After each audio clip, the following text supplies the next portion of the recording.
The future of humanity will be green or will not be. The message is clear. Get real or get out of the way. Someone has to take the lead on the sustainability front, and Europe has taken the decision. The same continent that created the Industrial Revolution is creating a green revolution. It's a big deal for the future of business leaders. Do you have what it takes to win in this rapidly changing world? Let's have a conversation today in the Green Live episode 18 with Carlos Diaz and Stamatia about this revolution that is creating new standards, even a standard for sustainability. Hello, Stamatia. Hello, Carlos. Are you ready to share this knowledge with the people today? We are ready and we're going to miss Adriana today. Yes, we are. Yeah. Wonderful. Hello, Pedro. Hello, hello. So, Carlos, I want to start right away talking about this green revolution. Do you really believe there is a revolution happening? Can you explain us what is behind it? I don't think it's a revolution. I think it's a reforvolution. And let me explain why reforvolution, what three different dimensions we have here. The first one is that it's an evolution. If we think about our infrastructure, our technology, look, when the train started, we had to lay down railroads. When the cars started the combustion engine, we had to lay down roads. Now we cannot do that. We cannot lay out new infrastructure. We have to reuse the ones that we have. We have to outsmart ourselves. We have to reuse. We have to evolve our infrastructure. We have to let new energies take the main stage. But we have to use those roads and those gas stations and change them. And that's why this is the first dimension. Technology brings an evolution to what we are doing. Evolution is part of the reforvolution. Now, the second dimension is as people. People need to change. They need to reform their habits. They need to embrace circular economy. They need to stop buying so much new stuff and start repairing, start bartering, start fixing things. And they use the platform economy for all that, okay? So they don't need to own so much. They need to be much more. And that's the dimension of reform in reforvolution. And the last dimension is when we talk about what is happening in the legal framework. That's a real revolution, okay? And the European Union is leading that revolution because there's so much new legislation, new regulation to be followed. And we're going to explore that in more detail. But the combination of these three dimensions, when you talk about infrastructure, we talk about evolution. When you talk about people, we talk about reform. When you talk about legislation, we talk about revolution. So we come up with the word reforvolution to explain what is happening in the green space. Fantastic. So if you're watching us and you're new to this live streaming, write something, write your question and your perspective about sustainability. We want to make this as interactive as possible. If you're following us on YouTube, please subscribe to this channel so you will have more information about responsible innovation, clean tech, and sustainability technologies. Great. So now we can deep dive a little bit, everybody. So maybe, Stamatia, can you talk to us about the side of the problem that has to do with the regulation? So where are we in terms of regulation? Who is leading the way? Apparently Europe is actually putting a lot of effort on that with the European Green Deal. Can you give us a logical understanding about what's happening? Yes, of course. Yes, Europe is leading the game. So we have seen the European Green Deal that was proposed by European Union, and what it is an action plan of how Europe will become carbon neutral till 2050. Together with the European Green Deal, we have also seen the European climate law, because there should be a law behind that. And we have seen also the European taxonomy, which is a way of how to avoid the greenwashing and information that are not accurate about of what is green. So European Union implemented the European EU taxonomy, which is a common language, which gives you which are those activities that are considered as sustainable inside your organization. And so, except from that, we have seen some many other some other regulations from European Union. It is the European Green Bonds, and it is a way that the European Union is financing and funding all the green investments when a company wants to invest in a green, let's say, projects. And what else, Carlos? You might have some more I that comes have from the European Union. before we deep dive on that, I just have to step back here, and I want to understand something. Why? Why Europe is kind of pushing that? Is there an economical benefit to that, or they are really like good with the world and they want to change the world? I mean, honestly, what is behind all this movement? Well, there are two dimensions to this. Of course, as you said at the beginning, someone needs to lead this, and someone needs to take the front space. And Europe has decided to do this for two reasons. We clearly lost the digital, let's say, war, or call it however you want, the digital race. Let's call it like that. Some others won that race. And this is a new race, the sustainability race. The good thing is that it is for a good cause for everyone, but there are new technologies to be created, many of them very immature still. And whoever takes the front row here is going to lead those new technologies. And we are talking about green hydrogen, and we are talking about new batteries, and we are talking about new energy distribution, new energy channels. We're talking, for example, about a wealth of new things that are going to happen in the space of waste as we take more to recycle and we reuse more and more of those products. We're seeing how car manufacturers are imposing themselves targets to take back a big percentage of recycled items in the new cars, etc., etc. So in all these new dimensions, there's a whole new economy to be created. That is a green economy, and I think Europe is seeing this opportunity not to lose this new sustainability race. And the big difference with the previous race is that it was not a revolution because we didn't have such a big and such a powerful legal framework, legal obligation. Now, with the sustainability side of things, this becomes law. And all those changes that came little by little in the world of digitalization are going to come as a tsunami in the world of sustainability. Well, speaking of which, Carlos, now in the second quarter of 2021, there's something coming that might change the game within Europe and also with outside of Europe with those that are doing business there, which is the carbon border adjustment mechanism. Maybe Stamatia, Carlos, can you explain what is this carbon border for Europe? Stamatia, give it a go and Yeah. I will. Yes, of course. So all the companies that trade with the European Union should and have yes, should follow the regulations. This is the main concept. But Carlos, you can elaborate more on that.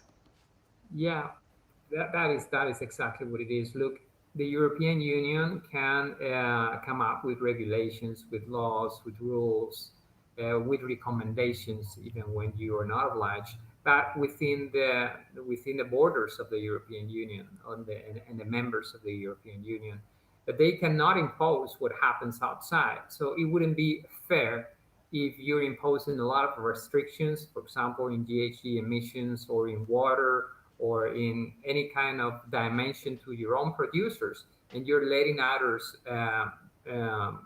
manufacture the same product without any kind of restriction. So what the European Union is gonna do, and this is expected for the second half of 2021, is create a carbon border adjustment mechanism. So no matter if your manufacturing plant is inside Europe or outside Europe, if you want to trade with Europe, you also have to play under the same rules. And if not, it's okay. You're not obliged, but you will have to pay a tax at the border, which is a carbon tax. Let's call it a way to make it easy. And that carbon tax will make sure that you're leveling the playing field between manufacturers that are operating inside the European Union and outside the European Union. And I think that is very healthy for everyone because, look, in the sustainability world, anyone that makes an effort in polluting less, in emitting less, contributes for the benefit of everyone in this planet. So you want to make sure that whatever the champion, in this case the European Union, is doing, that gets translated into benefits for everyone, but everyone also makes their own part. And Stamati spoke about the EU taxonomy that helps everybody to speak the same language on sustainability. And in order to steer companies in the right direction, they are actually coming with a proposal for corporate sustainability reporting. So can you also talk about that? Because that creates a completely new dynamic for companies to account for sustainability, isn't it? Yes, of course. So all the big companies that have employees more than 250, and also all the listed companies, should comply with the regulations. This standard came at April 2021, so this is a new one. And it is very important because now almost everyone should reply to the regulations, and there will be more to come in the future also for small companies. Correct. Okay. And I think another big change of, look, this Corporate Sustainability Reporting Directive, we will call it CSRD, it's an evolution of the Non-Financial Reporting Directive. It's just you need to provide more information and more information about environment, about governance, and about some other topics in society. But I think the critical difference here is not just that you have to report more information with CSRD, but that information has to be, they call it machine readable and taggable and auditable. And that's the main component. So basically, in a nutshell, what you're doing is stop doing all those things manually, getting data from here and there, and you need to create a sustainability accounting system. That is the main difference, and this is big news, and I think good news for everyone. Okay, and let's think of the money to get it done, right? So Samati also spoke about the green bond. Is the green bond only useful for large corporations, or is it targeting mid-sized corporations as well? It is. No, Carlos, you can go ahead. No, I was just going to mention that the green bonds rules is not mandatory. Those are just recommendations. And basically, the purpose, as Stamati explained very well a few minutes ago, is that if you're a company and you want to finance a green project, you want to emit a green bond. So there are some recommendations there. But this has nothing to do with the money the European Union, and we are talking about 1.8 trillion euros that the money the European Union is getting to fund all kinds of projects. 30% of that money is the money that has to be taxed under the EU taxonomy rules, as green projects. So 30% of 1.8 trillion is what is gonna come from now to 2027 to companies, to organizations, to governments that want to do green projects. Get it. Just now, we spoke about Europe a lot. Is similar things happening outside of Europe? We see now that the US, with the new presidency, is coming to terms with climate change, and they want also to act. In other places of the world as well that might be important for solving the problem of the climate crisis. Can we have an overview of everything that's happening outside of Europe? Of course, there are some standards, let's say, that companies are using. For example, the most common standards is GRI and SASB. And these, most of the companies are using one of these or the combination of both. And what is GRI and SASB? SASB is, it gives you what is the ESG issues that affects your company, while GRI, it is which of those ESG issues of your company affects the economy. And now in 2021, GRI and SASB has created a guide of how to combine both GRI and how a company can combine those two standards. There are also some other standards like CDP, which gives you of how to manage the company's environmental impact. And another one that is really important, TCFD, which gives you the recommendations for disclosure informations and gives you the risks and opportunities on climate-related matters. These are the basic. Of course, there are some others that has to do with the ISO and the greenhouse gas protocol, which is a really very important regulation, let's say, because it introduced the Scope 3 emissions. Usually the companies are measuring their Scope 1 and Scope 2 emissions, and what it is the direct emissions, the emissions that comes from their own operations, let's say. But what about the emissions that comes from your suppliers or from the suppliers of your suppliers? So now with the greenhouse gas protocol, companies, let's say, are suggested to measure their Scope 3 emissions.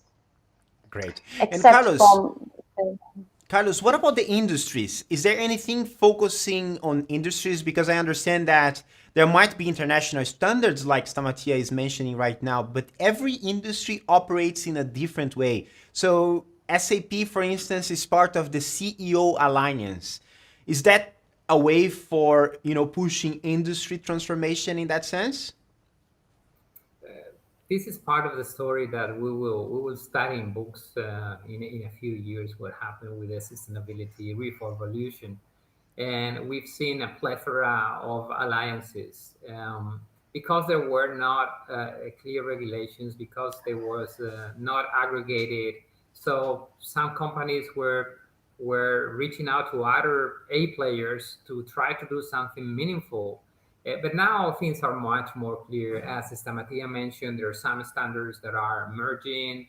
When we go to our customers at SAP, we know that really the number of standards that we are talking about is just getting reduced to a handful of them. We talked about GRI, we talked about TCFD, we talked about some others. So now things are, settling down, and what is coming for industries is going to be massive. So we have the overall cross-industry legislation in place or almost in place in the next 4 to 6 months. But then you will have legislation, no matter if you're in dairy or if you're in beer or if you're in metal, in batteries, in construction. There's legislation, I'm not going to mention them, but there are legislations that are coming in basically every sector that is relevant, every sector with big emissions.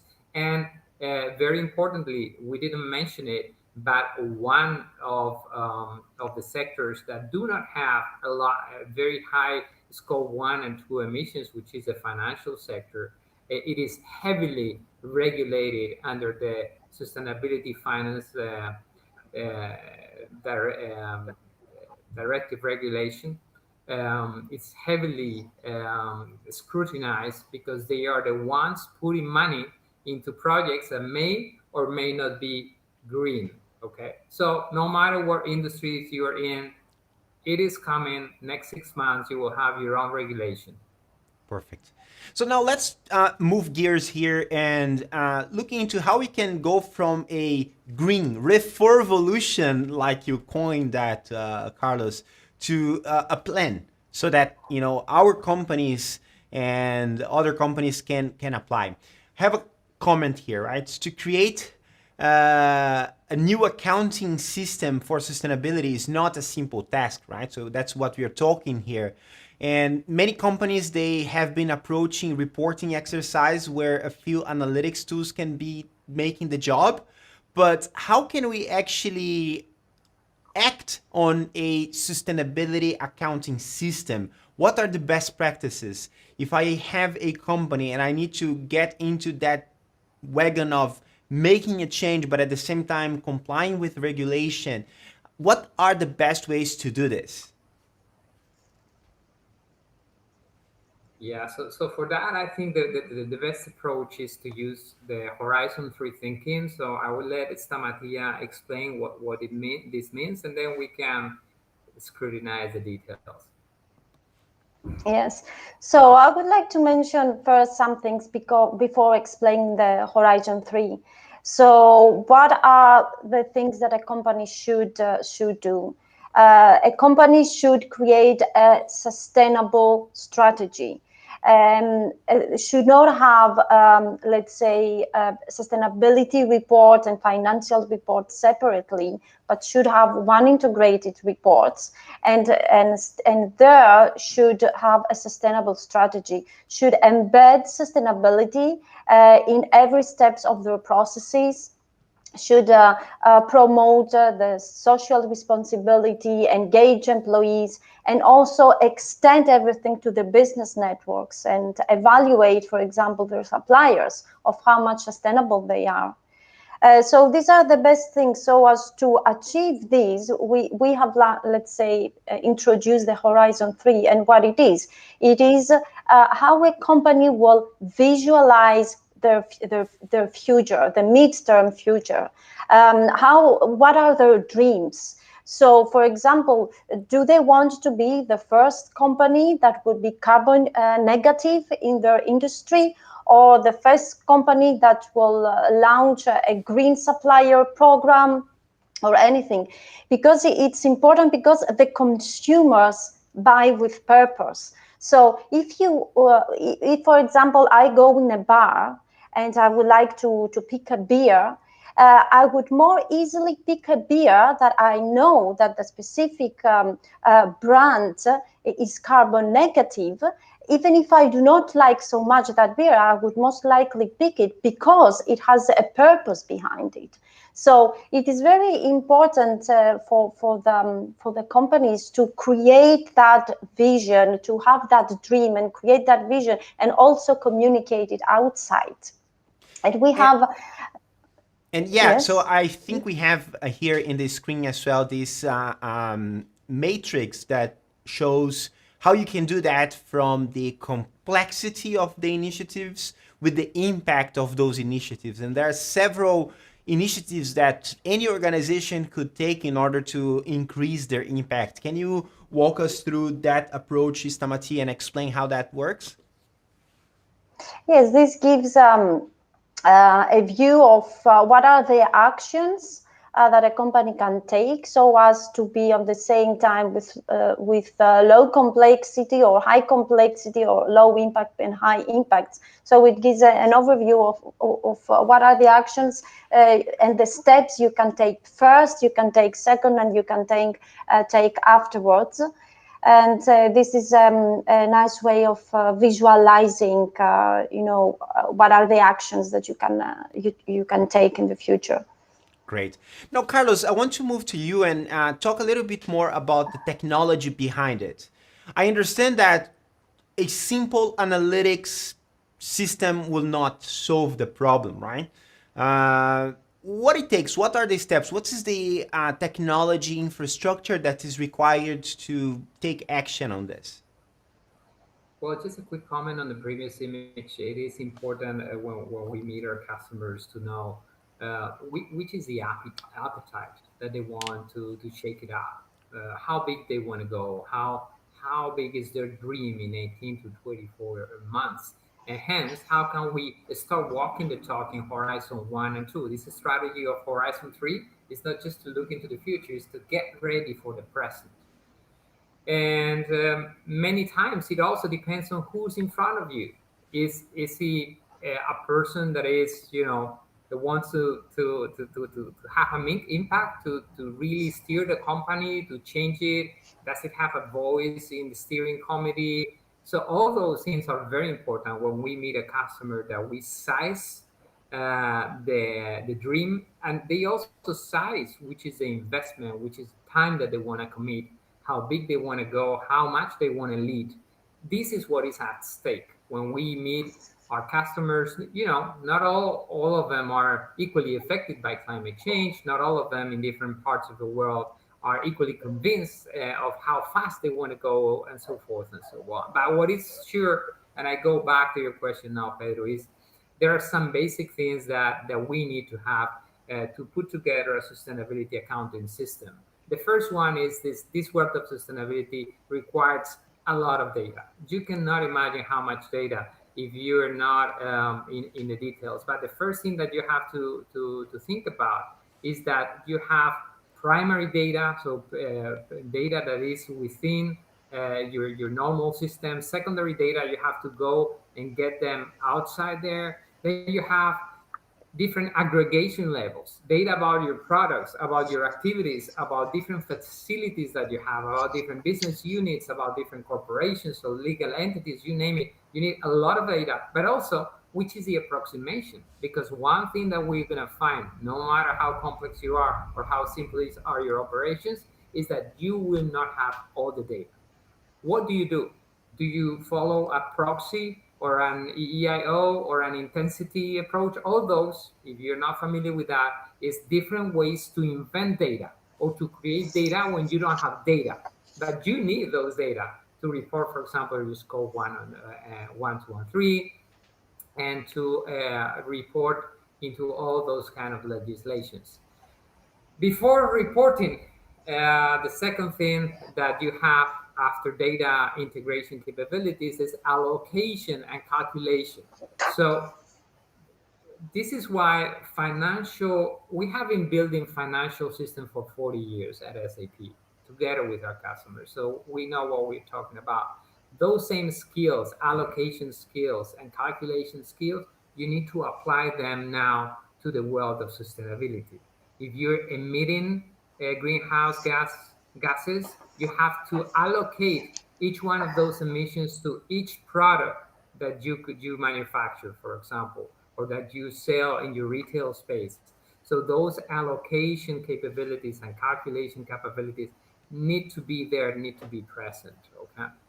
Then the third dimension, and don't worry, there are not many. The third dimension that we're talking about is the reporting capability. So you heard Stamatia talking about many standards. You have to comply with those standards, use those standards, and we also talk about many regulations that are already there and those that are coming. So that's why it is important to have a sustainability accounting system that is flexible enough to respond to all those regulations, to apply all those standards, and to give you insights. The last one that I want to mention is that this is not just to report, this is to steer your company. And that's why Stamatia said it very right a few minutes ago. You need to combine financial with sustainable information, because in combining those two worlds, you can see the effect on one on the other, and you can see what happens if I change my packaging to a more sustainable one. in my margin, in my operations, in my time to market, and in the happiness of my customers. You need to ingrain all those assets to really steer your company in the way that your green consumer is looking for. So I'm going to wrap it up for you. We talk about data aggregation capabilities. We talk about allocation and calculation capabilities. We talk about reporting capabilities. And last but not least, we need what if and steering capabilities, joining sustainable with financial information. Well, the image that comes to mind now, Carlos, is a control tower of several signals coming from all over the place, and anything that can go wrong will cause a gigantic harm to human lives, right? So I understand that sustainability requires a control tower, correct? And that's why we call this sustainability control tower. Wonderful. This is the name of a product that it basically puts together the sustainability accounting system for any company, big or small. Wonderful. Now, just to understand here the magnitude of the problem, right? So we are facing a COVID-19 situation, right? And that situation forced a temporary drop in humanity's resource consumption. My question to you is this enough? Is that kind of reduction enough? Or even facing this gigantic crisis of COVID-19, we will have to do way more as a business to cope with the climate change issues that are ahead of us. What do you think, Samatia? Yes, just a comment. Yes, it's not enough. Of course, 2019 was did good to the environment because of the COVID, and people were, closed in their houses, did not use public transportation and all these things. But this is not enough, and companies, consumers, everyone should change their mindset and should do things differently so as to save the planet. And this is very important. That's why we are having that discussion and those green lives. Absolutely. So let's look into the business leaders that are listening to us right now. As a business leader, you have to pay attention to this call to action and wake up. So you need to make sustainability core to your business, and you need to find a way to embed sustainability insights into all your end-to-end specific business processes. Now, it's easier said than done, Carlos. So how we can make this happen? What is the plan to change here? Well, I think let's take this Horizon 3 approach. The first one is you will need to understand where you want to be in this sustainability space in 18, 24 months, and that's your Horizon 3 view. It is very important how we do this. We sit down together with our customers, we analyze what they have done. And by the way, many of them have very good, incredible things so far, but all of them have a dream. And that's what we really help them understand where they want to be. But then let's talk about Horizon 1 and 2. And for that, you need to safeguard a holistic steering and reporting of your sustainability action, and you need to create this sustainability accounting system. And basically, none of the companies have this accounting system for sustainability. This is the first thing that you need to do. And then you can, of course, start chasing zero emissions, zero waste, zero inequality. You have to have and ingrain out your different objectives. But I think it all starts with creating this sustainability accounting system to speak a common language, to set the right targets, and to make sure that your ambitions and your dream are something that you walk in towards. And I think the end goal here is to transition to a green business, more responsible business actions. And to drive that industry innovation also is not easy. And we have a huge demand now from investors. And if everybody here is aware of the recent news, for the first time ever, the courts have decided to rule against not following the Paris Climate Agreement in the case of Shell. Dutch court was really heavy on them, telling them that they have to move from their target of only 20% reduction on their emissions all the way to 45% by 2030. And that requires them not only to report, but also to change their business and reorganize everything they do in order to achieve those goals. Just want to tap a little bit on that big challenge of transitioning to a green world. How bad is that going to be for companies? Well, how good it's going to be for many companies. Before Stamatia gives us her view, just two very quick dimensions. First one is because banks now to report where and what they finance in light green, deep green, and gray.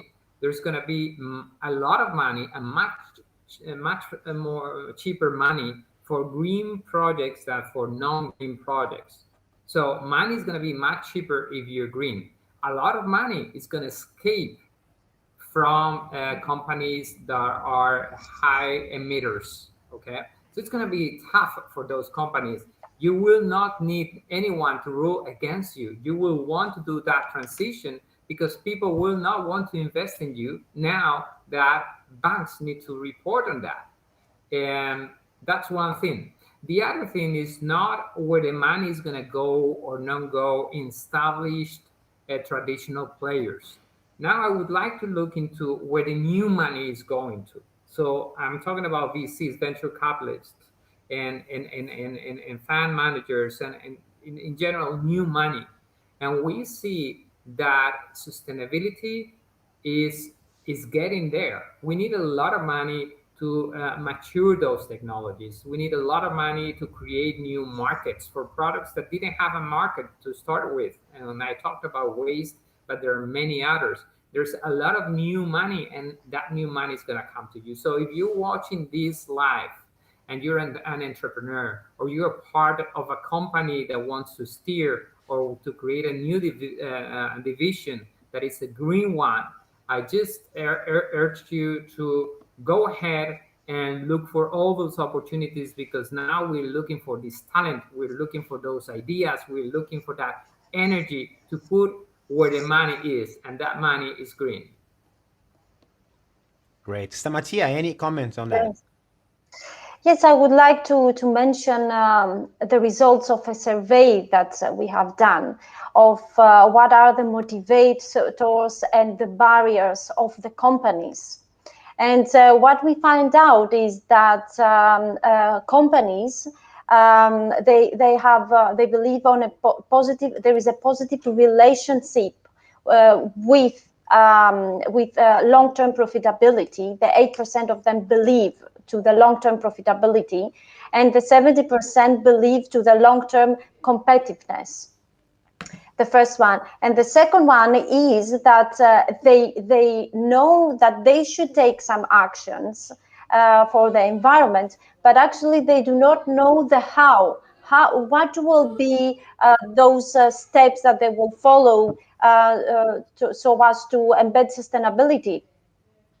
And the last thing, they found difficulties in provide return of investment. So these are some main barriers. And some main motivators is, we saw that it is the board commitment, the government regulations, as well as the profits. So those three things are the motivators for the companies.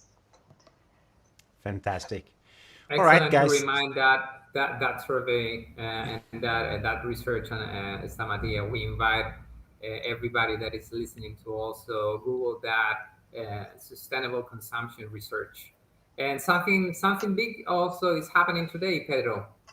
Absolutely. We're talking about here sustainability, and there will be so much more covered in terms of sustainability with Sapphire Now. It starts today. So the big keynote that kicks off the largest event of SAP is happening today. The entire event moved virtually, obviously, and they have a huge production waiting for all of you. Lots of innovation announcements and things that SAP is proud of customers that will showcase the things that they are doing, people from the development that are really willing to show their roadmaps. So if you are in the SAP ecosystem and if you're interested in SAP, today is a big day for SAP, and I can't recommend enough for you to join the Sapphire now. We'll keep the link in the comments of this live so you'll see how you can register. It's for free and you can get access to a lot of information that will help you in your digital transformation, helping you to become an intelligent enterprise.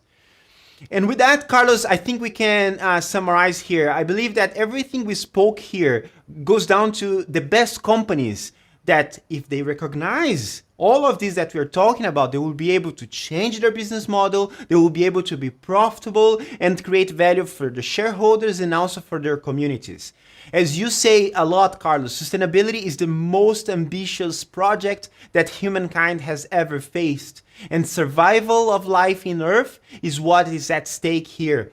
And without, less final statements, I urge all of you to take action on sustainability. We are going live every week, and we do that because we truly believe that it's not only about the technology, it's about your leadership. It's about all of us with the collective knowledge and collective action to get there. So final words from both of you, Carlos and Samatia. Samatia? So final words, we need everyone to do our parts. Nothing can be done if we are alone. We should have partnerships, collaborations, and as Carlos mentioned, it is a network game, all of this. So this would be my last word. Thank you very much. So join this green revolution. We want you to choose your future, but hopefully it will be a future that looks greener, that looks cleaner, and that looks more equal than the world we live in today. A world of zero emissions, a world of zero waste, a world of zero inequality, and this world of three zeros will be led by leaders like you. Thank you very much. Wonderful. So thank you so much, everybody. We are here now to make sure we give you the best experience possible. And that's it. We'll see you next week on another Green Live. Don't forget to subscribe. Don't forget to like this live and share with your colleagues. Thank you so much, and I see you next week. Bye-bye. Thank you. Bye.